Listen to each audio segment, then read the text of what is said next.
بے شک اور اس کے مقابلے میں انیک ہو سکتے ہیں، اس ایک کا ساتھ نبھا لو تم کامیاب ہو جاؤ۔ سبحان اللہ بے شک بے شک تو یہ حق و باطل کی جنگ تھی، نظریاتی جنگ تھی،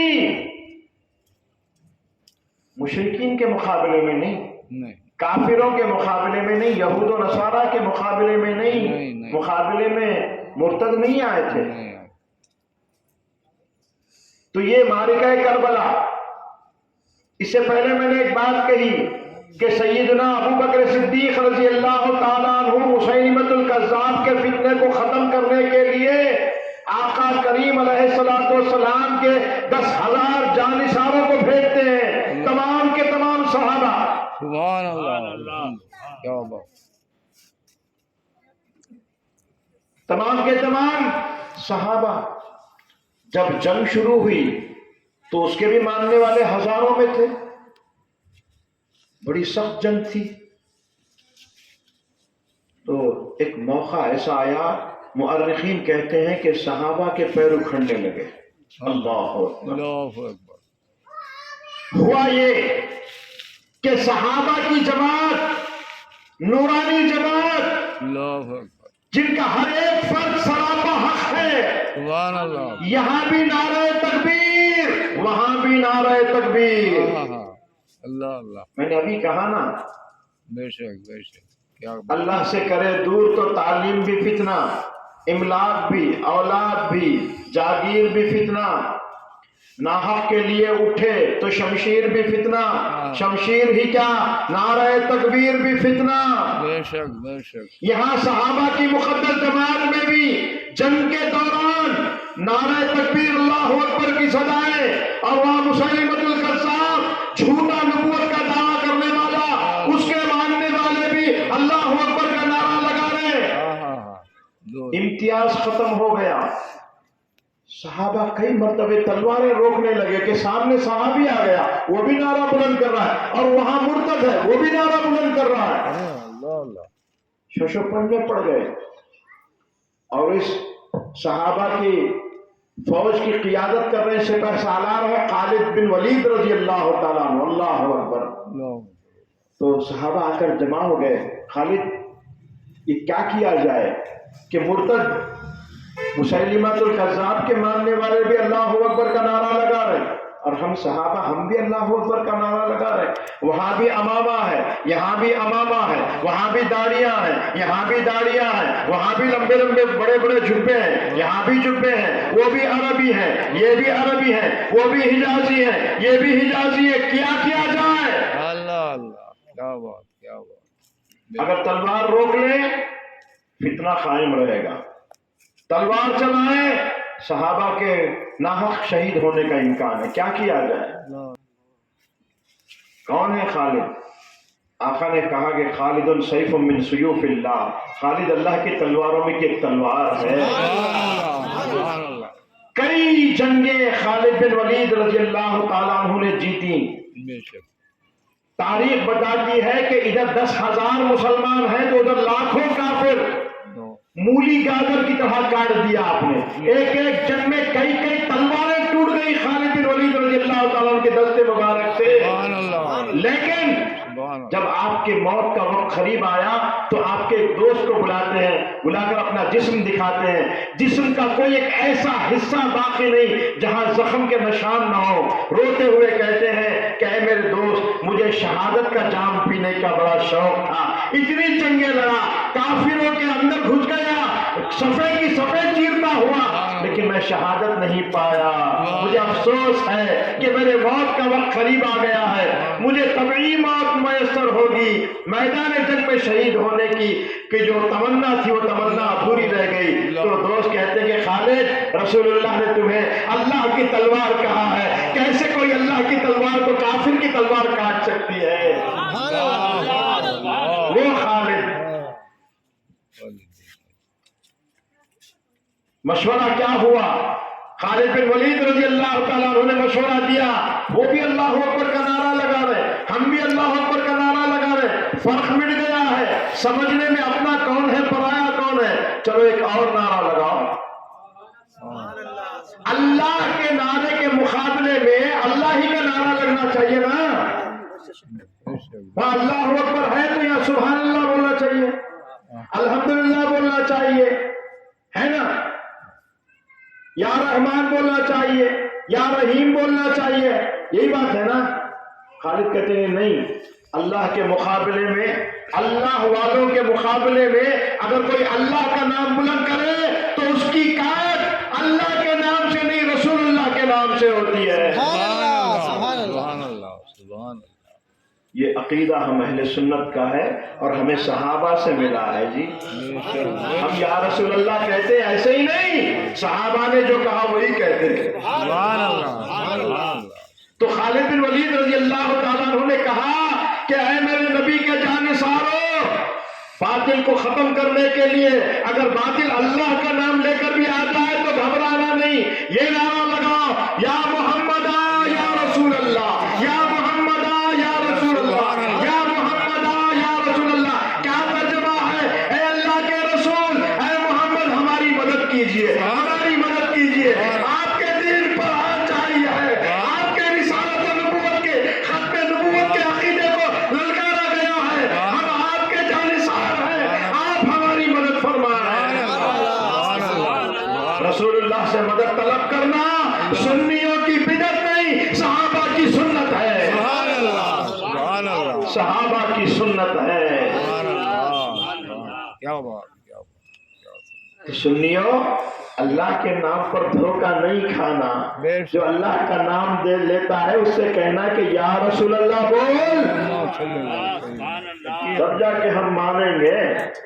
صرف یا رسول اللہ نہیں، خالد بن ولید رضی اللہ تعالیٰ کو تو رسول اللہ سے مدد مانگنے کو کہا ہے۔ کیسے حال میں صحابہ کے پیر اکھڑ رہے تھے، مسیلمۃ الکذاب کے مرتدین غالب ہو رہے تھے، ایسے مشکل کے وقت اللہ تو مدد کر، صحابہ نے نہیں کہا بے شک بے شک سبحان اللہ دین کو سمجھو، آؤ میرے سامنے، بے شک۔ اعتراض ہو تو۔ نہیں بہت سخت حق ہے۔ سبحان اللہ صحابہ نے مشکل میں اللہ کو پکارنا تھا نا، یا رسول اللہ کو پکارا جا رہا ہے، اللہ سبحان اللہ سبحان اللہ۔ کیونکہ وہاں اللہ کی وحدانیت کا مقابلہ نہیں تھا، بے شک بے شک وحدانیت الہیہ کو ثابت کرنے کا مقام نہیں تھا، رسول اللہ کی ختم نبوت کو ثابت کرنا تھا۔ یا رسول اللہ سے مدد مانگنا بھی جائز ہے، سبحان اللہ صحابہ کی سنت ہے۔ بے شک بے شک تاریخ پڑھیں آپ، یا محمد یا رسول اللہ، یا محمد یا رسول اللہ۔ اے اللہ کے رسول کب؟ رسول اللہ کے وصال کے بعد۔ رسول اللہ نہ جنگ میں ہے نہ مدینے میں ہے، قبر شریف میں ہے۔ خالد بن ولید کا ایمان کیا ہے؟ میرا رسول بظاہر مرا ہے، حقیقت میں وہ جنگ میں بھی ہمارے ساتھ ہے، صرف ساتھ ہی نہیں ہمارا مددگار ہے۔ ہوا یہ کہ تاریخ کی آنکھوں سے تاریخ نے اپنی آنکھوں سے دیکھا، جو یہ نعرہ لگا سبحان مرتدین کے پیر اکھڑنے لگے، مولی گاجر کی طرح کاٹ کے رکھ دیا گیا، اللہ اللہ سارا فتنہ ختم ہو گیا۔ سبحان اللہ کہتے ہیں کہ 10,000 سے زیادہ تھے مرتدین، ایک بھی نہیں بچا، سب کو ختم کر دیا گیا۔ سبحان اللہ یہ ہے یا رسول اللہ کے نعرے کا اثر۔ اللہ سبحان اللہ سبحان ہم بھی بولتے ہیں المدد یا رسول اللہ، بولیے المدد یا رسول اللہ، المدد یا رسول اللہ، المدد یا رسول اللہ۔ ہم سنی ہیں اور عقیدہ ڈنڈے کی چوٹ پہ بیان کرنا، چھپ چھپ کے نہیں۔ سبحان اللہ سبحان اللہ۔ ہم اپنوں میں جو بیان کرتے ہیں وہی علی اعلان کرتے ہیں۔ ہاں رسول اللہ سے مدد مانگنا صحابہ کی سنت ہے۔ بے شک حق ہے۔ تاریخ پڑھیں، احادیث پڑھیں جی۔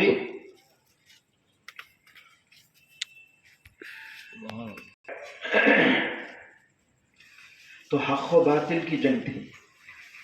امام حسین رضی اللہ تعالیٰ عنہ